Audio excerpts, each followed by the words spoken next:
오늘 고린도전서 6장의 말씀입니다. 오늘 본문은 이제 사도 바울이 이 교회 내에 이제 문제가 생겼을 때에 이제 그것을 어떻게 해결해야 될 것인가에 대해서 좀 말씀을 하고 있습니다. 사실 고린도 교회는 참 문제가 많은 교회였습니다. 서로 간에 나누어 가지고 당파를 지어 가지고 싸우는 교회였고, 또 내일 살펴보겠습니다만은 또 간음으로 인해서 또 이렇게 문제가 있는 교회였고, 또 오늘 본문에서는 이제 이 다툼으로 인해서 또 이렇게 문제가 있는, 분쟁이 있는 그런 교회였다라고 성경은 말씀을 하고 있습니다.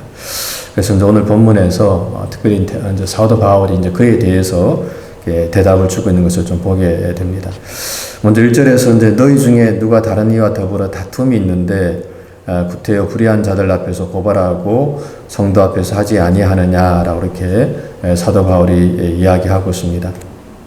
그러니까 성도들 간에 이제 다툼이 있었는데, 이제 왜 바울은 말하기를 그것을 불의한 자들 앞으로 그것을 가지고 가느냐라고 이렇게 말을 하고 있는 거죠. 여기서 불의한 자들은 세상 사람들을 말합니다. 그러니까 세상 법정으로 왜 그 문제를 가지고 가느냐라고 이야기하는 겁니다.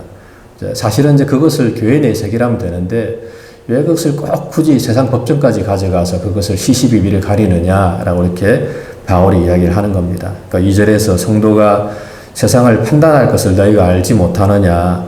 그러니까 결국에 우리 성도들이 이 세상 사람들, 그러니까 세상을 우리가 재판하고 심판할 사람들인데, 주님과 더불어서 세상을 판단할 사람들인데 왜 너희는 그 문제를 가지고 세상 앞으로 가느냐라고 이렇게 이야기를 하는 겁니다. 또한 3절에서 우리가 천사를 판단할 것을 너희가 알지 못하느냐라고 이야기하는 거죠.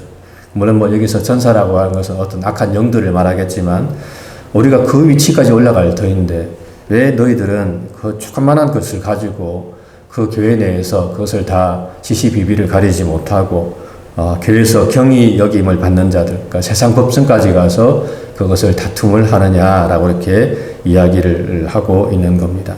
그러면서 5절에서 내가 너희를 부끄럽게 하여 이 말을 하노니 너희 가운데 그 형제간의 일을 판단할 만한 지혜 있는 자가 이같이 하나도 없느냐 라고 이렇게 이야기를 하고 있는 거죠. 6절에서 형제가 형제와 더불어 고발할 뿐더러 믿지 않은 자들 앞에서 하느냐라고 이렇게 이야기합니다. 너희들끼리 같은 형제가 아니냐, 믿는 사람들이 아니냐, 같은 성도가 아니냐. 근데 왜 그것을 가지고 세상 법정에 가서 믿지 않는 자들 앞에서 그렇게 판단을 받아야 되느냐라고 이렇게 바울이 이야기를 하는 겁니다. 근데 여러분, 사실은 이런 일들이 오늘날에는 너무 많습니다. 우리가 잘 아는 것처럼 한국의 가장 대형 교회, 일종의 S교회라고 하는 그 교회도 또 목사님으로 인해서 또 분쟁이 일어나가지고 결국에 세상 법정까지 가서 사람들이 그러더라고요. 그러니까 그 법정에 특별히 한국이 더 그렇습니다. 그 세상 법정 가운데 이 교회 문제만 전담하는 그런 부서가 있답니다. 얼마나 분쟁이 많은지 그것을 교회 내에서 해결하지 못하고 법정까지 가져와가지고 재판하는 그런 교회가 너무 많아가지고 그렇게 전담 부서까지 거기 있다 그러더라고요. 얼마나 부끄러운 일인지 모릅니다. 우리가 하나님 믿는다 그러면서 그냥 말씀은 말씀되고 말씀이고 결국에 이제 시시비비가 가려지게 되면 결국에 세상 법정까지 이제 들고 가는 거예요. 재판들 통해서 가려달라고 이야기하는 겁니다. 참 이런 것들이 얼마나 부끄러운 일인지 모릅니다. 오늘 본문에서 바울은 그렇게 하지 마라, 절대로 그렇게 하지 마라 라고 이야기합니다. 7절에서 이야기합니다. 너희가 피차 고발함으로 너희 가운데 이미 뚜렷한 허물이 있나니 차라리 불의를 당하는 것이 더 낫지 않냐. 그러니까 차라리 그냥 당해라는 겁니다. 왜 꼭 이게 먹으려고 그렇게 시시비비를 가리느냐라고 이렇게 바울이 이야기를 하고 있습니다.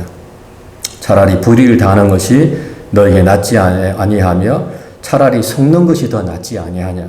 너희는 불의를 행하고 속이는구나. 그는 너희 형제로다. 라고 이렇게 이야기를 하고 있습니다. 그러니까 이런 부분에서 사실은 우리가 정말 믿는 사람들이, 그러니까 우리가 사랑으로, 늘 우리가 교회에서 사랑을 외치지 않습니까? 사실 교회에 사랑이 없다면 그 교회가 존재할 이유가 무엇입니까? 제가 그랬습니다. 우리 집사람한테 믿음과 소망 사랑 중에 제일이 뭐냐 그랬더니 또 집사람이 믿음이라고 그러더라고요. 어째서 믿음이 제일입니까? 믿음과 소망 사랑 중에 제일은 사랑입니다. 사랑이 없으면 사실은 그건 교회가 아닙니다. 교회 내에서 용서하지 않고 그냥 시시비비 가리고 끝까지 이겨먹으려고 그러고 그게 어떻게 교회가 되겠습니까? 하나님은 사랑이라 그랬는데 결국에 우리가 사랑으로 다 품고 넘어가는 거지. 이해하고 용서하는 거지. 꼭 그거를 갖다 시시비비를 가려가지고 끝까지 이겨 먹으려고 한다면 그것은 교회로서의 존재 자체가 사실은 아무런 의미가 없다라고 하는 것입니다. 그러니까 이런 면에서 사도 바울은 차라리 그냥 너희가 져줘라 그러는 것, 차라리 불의를 당해라고 하는 것, 차라리 그냥 속아주라고 하는 것. 그것이 바로 이기는 길이다라고 사도 바울이 이야기를 하고 있습니다. 뭐 우리가 창세기도 살펴봤습니다만은 이삭이 우물을 파고 난 다음에 가난한 사람들이 와가지고 이삭이 판 우물 보고 이거 내 거다 그러니까 알았다고 또 떠나가고, 또 팠는데 또 이거 내 거다 그러니까 또 알았다고 떠나가고. 이삭이 그러지 않습니까? 결국에 그 이삭이 받은 복이 뭡니까? 100배의 축복을 받았다 그러잖아요. 사실 100배의 축복을 어떻게 받겠습니까? 아무리 인간이 노력해도 한 두세 배는 받아도 100배는 받을 수가 없습니다. 근데 하나님께서 결국에 이삭을 그렇게 축복을 해주는 것을 우리가 볼 수가 있습니다. 오늘 본문에서도 사실 이 부끄러운 송사에 대해서 우리가 그같이 행해야 된다. 제발 좀 이기려고 하지 말고 차라리 져주는 게 이기는 겁니다. 오늘 본문에서도 9절에서 바울이 말합니다. 불의한 자는 하나님의 나라를 유업으로 받을 수가 없다.